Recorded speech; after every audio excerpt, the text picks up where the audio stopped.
सदस्यीय समितीच्या तपासामध्ये पूजा खेडकर जर दोषी आढळल्या तर त्यांची गच्छंती अटळ असल्याचं समजतंय। दोषी आढळल्यास IAS पदावर रुजू होऊ दिलं जाणार नाही अशी माहिती सूत्रांकडून मिळतेय। या व्यतिरिक्त खेडकर यांच्यावर फौजदारी कारवाई देखील केली जाणार असल्याची माहिती वरिष्ठ सूत्रांकडून मिळतेय। कार्मिक आणि प्रशिक्षण विभाग ही कारवाई करणार असल्याची माहिती मिळतेय।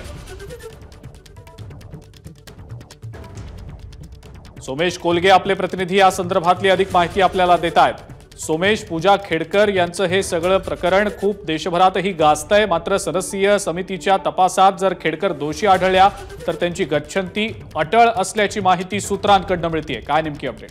अजिंक्य, नक्कीच department of personnel and training म्हणजेच केंद्र सरकारचा जो प्रशिक्षण आणि कार्मिक विभाग आहे त्या विभागाच्या अंतर्गत हे सगळे विषय येतात आणि त्या विभागातील एका अतिरिक्त सचिवांच्या अध्यक्षतेखाली एक सदस्यीय समिती स्थापन करण्यात आली आहे। ही समिती 2 आठवड्यात तपास करणार आहे आणि तपासामध्ये जर पूजा खेडकर या दोषी आढळल्या तर त्यांना IAS पदावर रुजू होऊ दिलं जाणार नाही। म्हणजे जे घटनात्मक संरक्षण असतं तरी सुद्धा त्यांना सेवेतून बाजूला काढलं जाऊ शकतं, कारण अशा प्रकारचा गैरव्यवहार केलेला आहे असं कारण देऊन। आणि दुसरा मुद्दा महत्वाचा की अशा प्रकारे माहिती लपवली आणि खोटी माहिती दिली म्हणून त्यांच्यावर फौजदारी कारवाई देखील केली जाऊ शकते।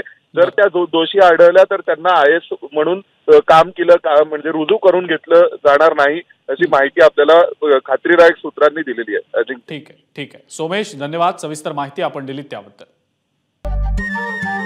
नमस्कार। मन शुद्ध तुझं ही वेगळ्याच प्रकारची मालिका तुम्हा सगळ्यांना खूप आवडली होती। याचा दुसरा सीझन कधी येणार अशी विचारणा झाली। प्रतीक्षा संपली आहे मित्रांनो, येतोय मन शुद्ध तुझंचा दुसरा सीझन। होई मन शुद्ध तुझं।